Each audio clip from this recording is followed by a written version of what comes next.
Bonjour à tous et bienvenue dans ce nouvel épisode de Digital Feeling. Aujourd'hui, j'ai le plaisir de répondre à la question d'Olivier sur quelle est la nécessité en tant que dirigeant de travailler son personal branding. Mais avant de commencer, je tenais une nouvelle fois à vous remercier de me poser vos questions sur LinkedIn. J'en ai de plus en plus, mais ne vous inquiétez pas, je répondrai à chacune de vos questions lors d'un épisode. Alors vraiment, merci. Si ce podcast existe, c'est grâce à vos questions et je suis ravie d'y répondre lors de nouveaux épisodes. Et c'est parti sur cette mini-série, parce que oui, j'ai préparé une mini-série pour te répondre, Olivier, à la question comment utiliser le personal branding en tant que dirigeant. Et on va parler pour cette mini-série déjà sur qu'est le personal branding. Alors le personal branding, c'est le fait de créer, de travailler sa marque personnelle. Concrètement, ça veut dire quoi? Ça veut dire qu'on va se baser sur son histoire, la raison pour laquelle on est dirigeant dans cette entreprise, la raison pour laquelle on fait ce qu'on fait. On appelle ça la plateforme de marque. La plateforme de marque fonctionne aussi bien pour une marque professionnelle, une marque grand public qu'une marque personnelle.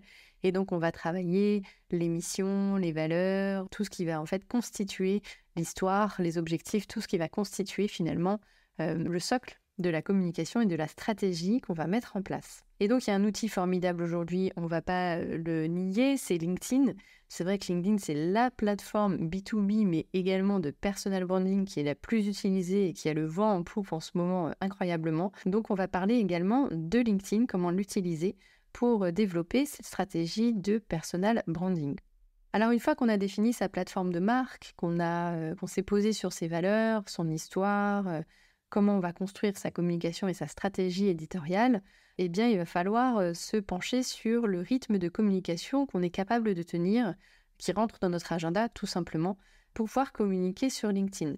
Et donc, en évaluant ça, il faut en tout cas se garder en tête qu'il faut que la communication soit régulière. Si vous communiquez une fois, puis que vous ne faites plus rien pendant 3 mois, puis que vous recommuniquez une autre fois, évidemment, vous n'aurez pas de résultat. C'est comme le sport, j'aime à le rappeler. Si vous voulez progresser en running, il faut courir régulièrement, car si vous courez une fois de temps en temps, forcément, vous n'aurez pas de résultat. C'est un peu pareil avec les réseaux sociaux, il faut le nourrir régulièrement pour qu'on puisse voir au bout de quelques mois les résultats de cet effort régulier. Et donc, on va pouvoir utiliser LinkedIn déjà pour partager des articles dans un domaine qui nous intéresse. Ça peut être assez facile, ou alors des études de cas, des infographies ou bien même des vidéos, des choses qui seraient en accord avec notre secteur d'activité et sur lequel on pourrait partager son opinion, puisqu'évidemment, ce qui va nous intéresser, ce qui va intéresser votre réseau, c'est ce que vous pensez de cette actualité, ce que vous tirez comme analyse de cette actualité et comment vous percevez les choses. Alors évidemment, quand on prend la parole sur LinkedIn, ça veut dire qu'on ouvre un dialogue. Donc quand vous ouvrez cette opinion que vous partagez, c'est pour recevoir également des retours de la part de votre audience et qu'il puisse y avoir un échange, une discussion. Quand on dit réseau social, il faut vraiment penser engager la conversation. Et d'ailleurs, ça devrait être la première question à se poser. Pourquoi j'ai envie de communiquer sur les réseaux? Généralement, c'est pour ouvrir la discussion, mais il faut aller plus loin. Est-ce que vous voulez définir un objectif de notoriété, donc que tout le monde vous connaisse? Est-ce que vous voulez développer un objectif d'engagement par rapport à votre marque personnelle ou votre marque employeur? Est-ce que vous voulez générer de la conversion? Et en fonction de ces objectifs, vous n'allez pas avoir la même communication, les mêmes angles de communication. Et donc vraiment, définissez, une fois que vous avez défini votre personal branding, ou même avant de le faire, pourquoi vous avez envie d'aller sur les réseaux sociaux et pourquoi vous avez envie de prendre la parole.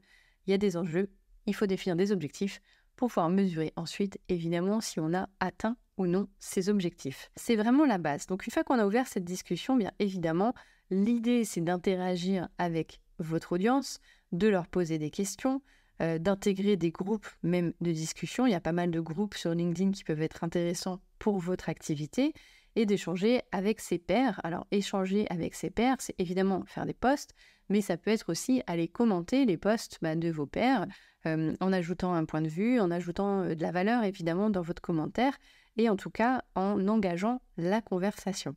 Il faut rester authentique. L'idée n'est pas de dire je ne suis pas qui je suis. N'ayez pas peur de montrer votre personnalité sur LinkedIn, puisque les gens vont plutôt s'intéresser à pourquoi vous faites ce que vous faites plutôt que ce que vous faites.